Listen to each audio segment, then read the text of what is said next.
আমি যে লীলাটি পরিবেশন করব, পরিবেশন করার প্রয়াস করে এসেছি, সেটি হচ্ছে সুবল মিলন। মানে সুবল বেশে রাধারানী আমার গোবিন্দর সাথে মিলন হবে, তাই এটির নাম হচ্ছে সুবল মিলন।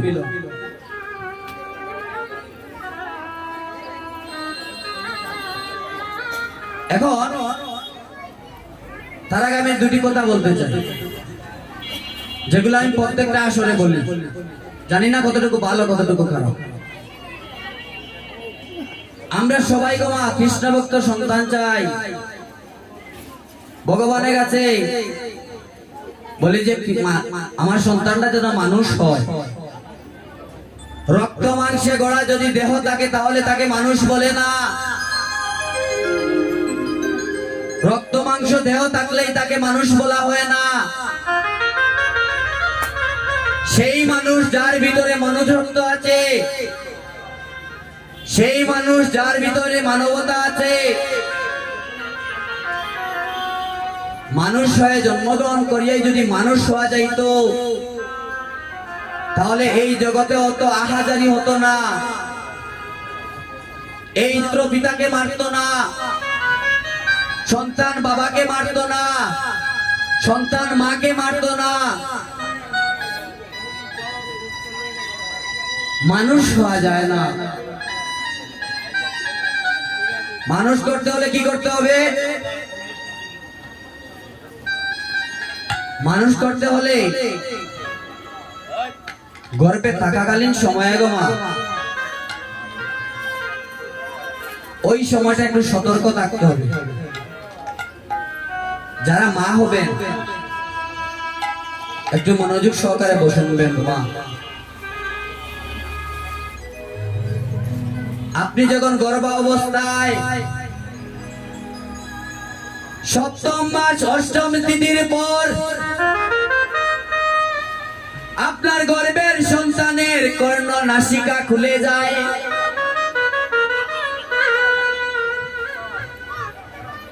সপ্তম মাস অষ্টম তিথির পর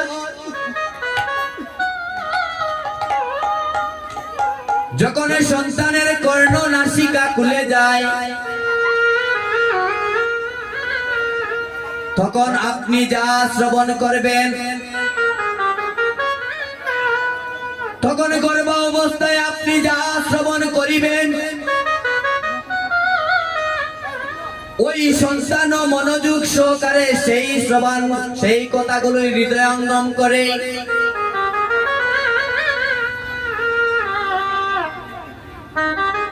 আর ওই সন্তান যখন ওই কথাগুলো হৃদয়ঙ্গম করে, আমরা অনেক সময় বলি গো মা সে পেট থেকে ফেঁকে এসেছে, বলি না মা? পেট থেকে বাকি আইছে, হই না? ও সময় ভাব না আমি বললেও পেট থেকে বাকি সময় কিতা করছেন ওখানে হইলো মূল বিষয়। আপনি যদি আমরা গো মা সাত বক্ষণ করি, সাত বক্ষণ বলে না, সাত বলে না, আমরা শ্বাস করি,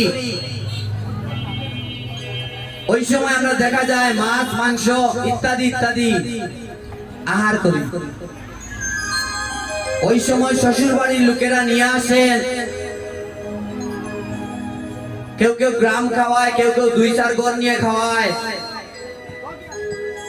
মাগো, ওই সময় যে আপনি খাসির মাংস খাবেন আর মুরগের মাংস খাবেন আর মাছ খাবেন, ওর ব্যবহারটা ওই খাসির মতোই হবে। একটা কথা আপনাদের ভালো লাগবে কিনা জানি না, একটা কথা আমার আজকে এখান থেকে যদি 2 জন ব্যবহার করেন, আমি মনে করবো আমাকে আমার যে গাম পড়তেছে, এই গাম পড়াটা হচ্ছে সার্থকতা। এই অনেকে বহু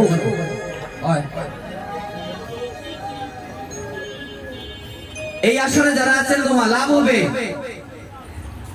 যদি আপনি এটা না করেন, তাহলে আপনার সন্তান যখন বড় হবে, আপনি যখন বৃদ্ধ হবেন, মজাটা ও সময় বুঝবা শেষ সময়ে। যতদিন আপনার দেহর মধ্যে বল থাকবো ততদিন আপনার সন্তানেও জায়গা দিব আপনারে। যে সময় আপনি ঘরের মধ্যে কাজ করতে পারতা নাই, যে সময় কোনো বাবা বিছনার মধ্যে পড়িয়া থাকবো, ওই সময় দেখবা যে সন্তানে কিতা করে, ওটা হইল প্রকৃত সন্তান। তাই গো মা, ওই স্বাদের সময়ে মাছ মাংস আহার না করিয়া দুই পক্ষই মিলিয়া, বাপের বাড়ি আর জামাইয়ের বাড়ি মিলিয়া 5,000 টাকা যদি বাপের বাড়ি দেন, জামাইয়ের বাড়ি যদি 5,000 টাকা দেন, 10,000 টাকা মিলাইয়া একটা বৈষ্ণব সেবা দিবানি। তাই গো হরি বল।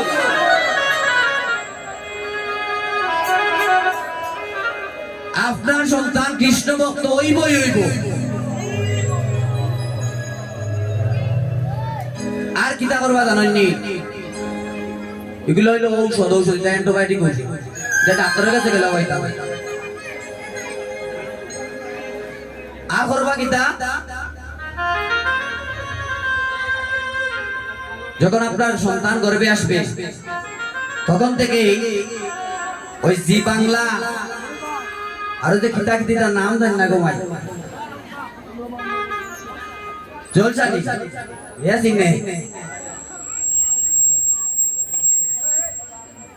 রিক্সার মধ্যে যে বড়ি দেওরে বো বুঝছো নি?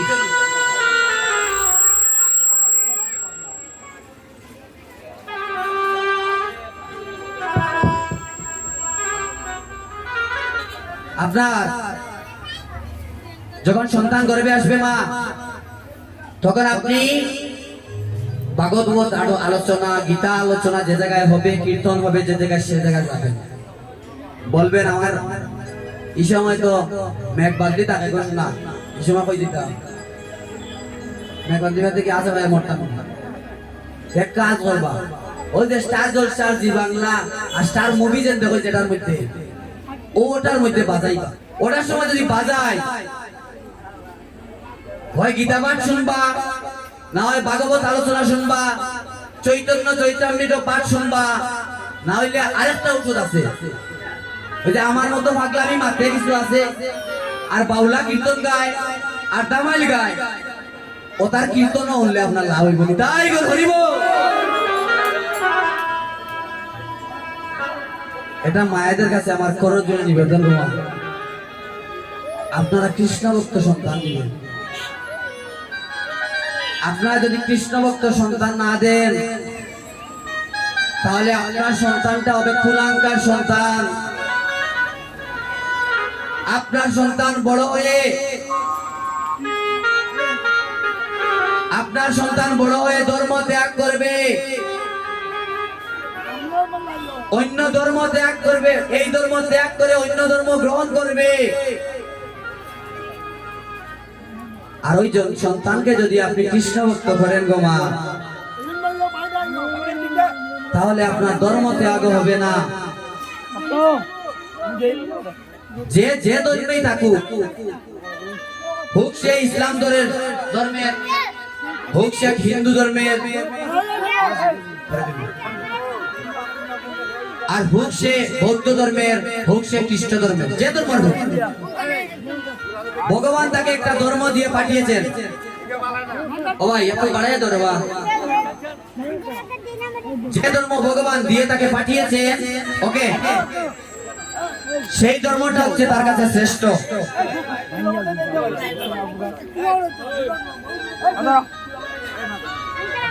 সে যে ধর্মেরই থাকুক না কেন, সে অন্য ধর্ম যদি গ্রহণ করে, তাহলে সেটা হচ্ছে তার জন্য অপরাধ। ভগবান গীতায় বলেছেন, 3য় অধ্যায়ের 35 নম্বর শ্লোকে বলেছেন, অপর ধর্ম ভয়াবহ, নিজ ধর্ম যদি দুষ্যুক্ত হয় সেটা উত্তম। আর হযরত মুহাম্মদ সাল্লাল্লাহু আলাইহি সাল্লাম বিদায় হজের ভাষণে বলেছিলেন, ওহে মুসলিমগণ, তোমরা আমার উম্মত হয়ে যদি থাকো, তাহলে তোমরা ধর্ম নিয়ে বাড়াবাড়ি করো না, নিজের ধর্ম নিজে পালন করো।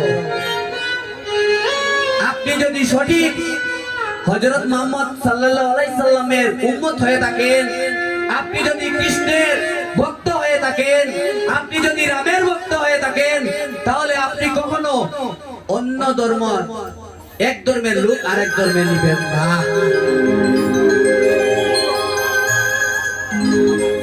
এখন আপনার চলাফেরা কথাবার্তাই বলে দিবে আপনি কার উম্মত আর কার ভক্ত। নিষ্ঠা ব্যবহার করবেন, নিষ্ঠা জানুন, শিখুন। জানার অনেক আছে, জানার অনেক কিছু আছে। অনেক খুশি হয়েছি,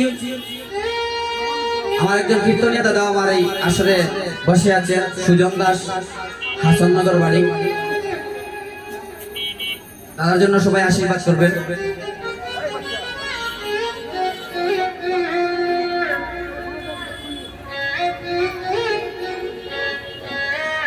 আমরা এখন আর বিলম্ব করব না, লীলায় প্রবেশ করব। রাত্রি 9 ঘটিকা থেকে 12 ঘটিকা পর্যন্ত আমার আসর আছে। ওই সময় আমি তত্ত্ব কথা তুলে ধরবো। অন্য কীর্তনী আমাকে 2টা পর্যন্ত শেষ করে দিয়েছেন, যে জায়গায় 1টা পর্যন্ত কথা ছিল। আমার 1 ঘন্টা ওইদিকে লস করাতে আমার লীলায় প্রবেশ করতে হবে। রাত্রে 9 ঘটিকায় আপনাদের যাদের ইচ্ছা আছে, আমি বলবো না জোর করে চলে আসেন, তাহলে ফিসলা জোর করি।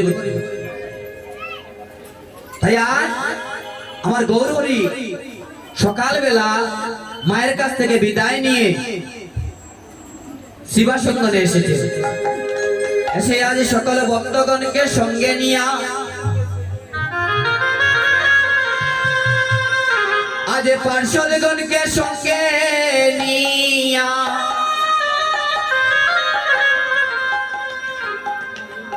আজ গৌর হরিয়ামা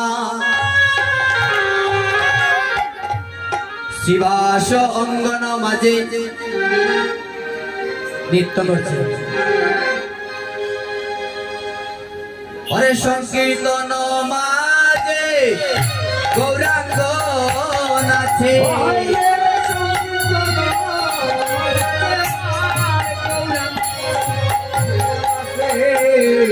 অরে সংকীর্তন মাঝে গৌরাঙ্গ নাচে, সংকীর্তন মাঝে আমার গৌরাঙ্গ নাচে।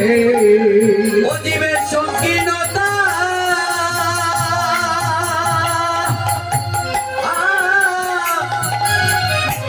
দূর করিবার লাগি সংকীর্তন মাঝে গৌরাঙ্গ নাচে।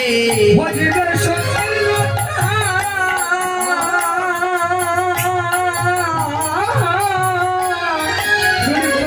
মাঝে গৌরাঙ্গ নাচে,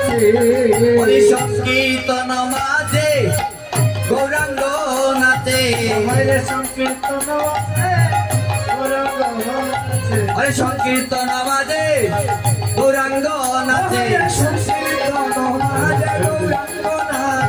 সংকীর্ণতা দূর করিতে সংকীর্তন মাঝে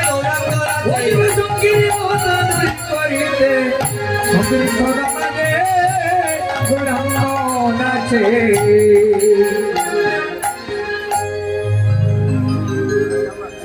জীবের সংকীর্ণতা দূর করিবার গৌরাঙ্গ নৃত্য করছে। গৌরাঙ্গ কে? গৌরাঙ্গ কে গো? গৌরাঙ্গ কে? গৌরাঙ্গ কে?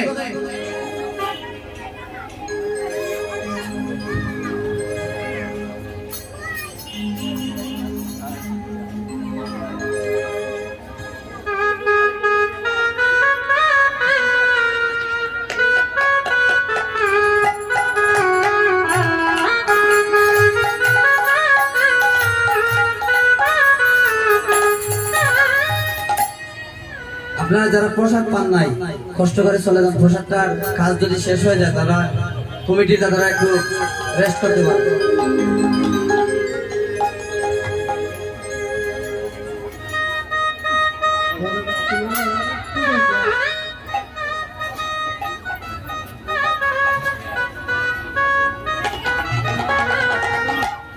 সংকীর্ণতা দূর করিবার লাগে। তাহলে সংকীর্ণতা কি?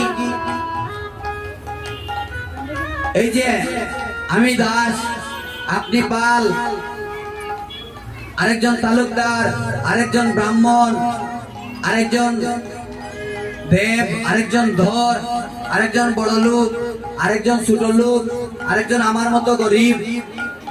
এই যে একটা ভেদাভেদ, এই ভেদাভেদটা হচ্ছে সংকীর্ণতা। এইটা আমার মহাপ্রভু আসার আগে এই ভেদাভেদটুকু ছিল।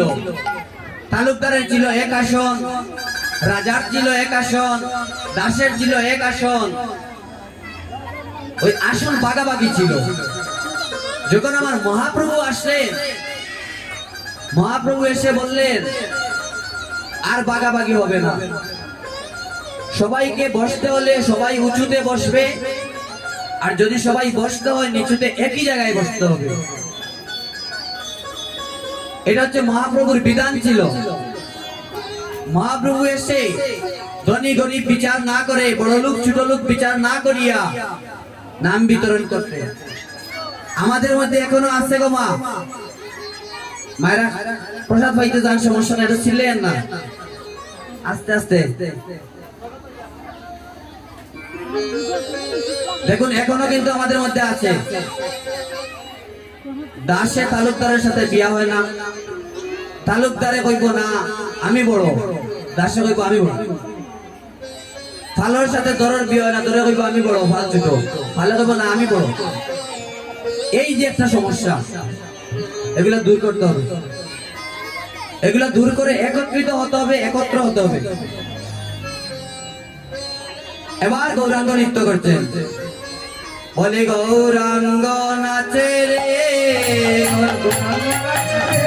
গৌরাঙ্গ নাচে রে,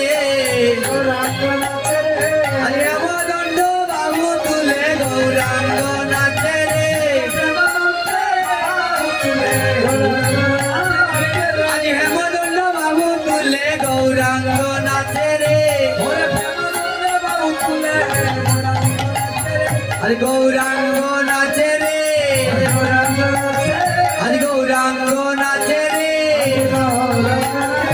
হরি বল বলে গৌরাঙ্গ নাচে রে, নিত্যানন্দ সঙ্গে নিয়ে গৌরাঙ্গ নাচে রে,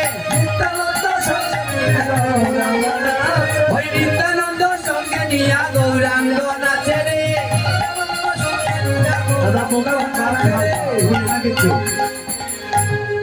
আপনার একটা নাচার ইচ্ছা হইতে নাইনি, এটা করো তাহলে দিয়ে কষ্ট করিয়া বলি ভক্তবৃন্দ নাচে রে, ভক্তবৃন্দ নাচে রে, হরি বল বলে ভক্তবৃন্দ নাচে রে, হরি বল বলে ভক্তবৃন্দ নাচে রে, আদের আনন্দে ধরে না, আদের আনন্দে ধরে না, শিবা চয়ন মাঝে আনন্দে ধরে না, শিবা চয়ন মাঝে আনন্দে ধরে না, তারা করে করো তালি, করে তালি, মুখে বলে হরি হরি করে বলে তালি, মুখে বলে হরি হরি করে করো তালি, আনন্দে ধরে না, আনন্দে ধরে না, শিবা জয়গণ মাঝে আনন্দে ধরে না,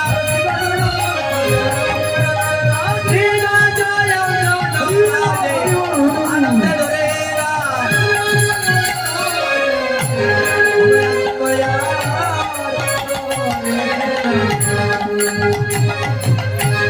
নাচে রে গৌরাঙ্গ আমার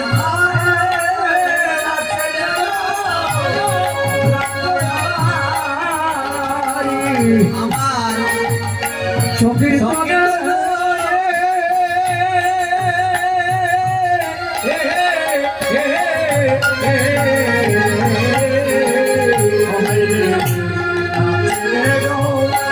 রাম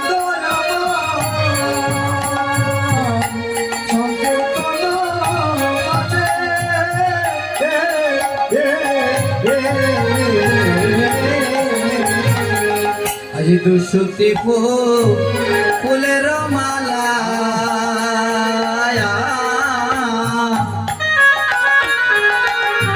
গৌর গলে সাজে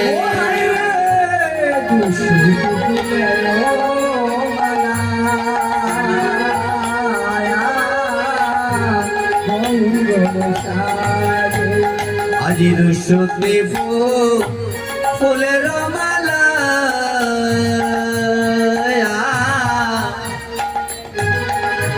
গৌর গলে সাজে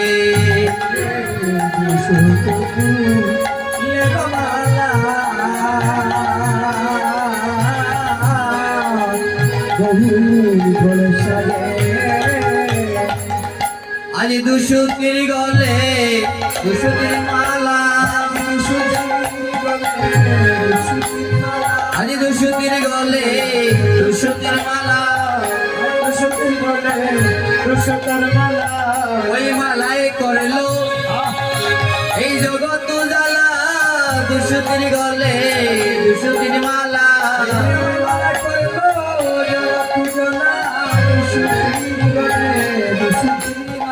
ওই মালায় করলো জগৎ জ্বালা দুশুতির গলে দুশুতির মালা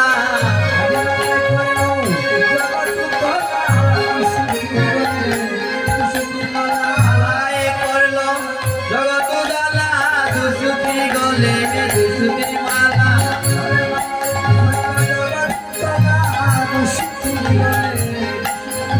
দুশুতির গলে দুশুতির মালা দুশুতির গলে দুশুতির মালা ওই মালায় করলো জগৎ জ্বালা দুশুতির গলে দুশুতির মালা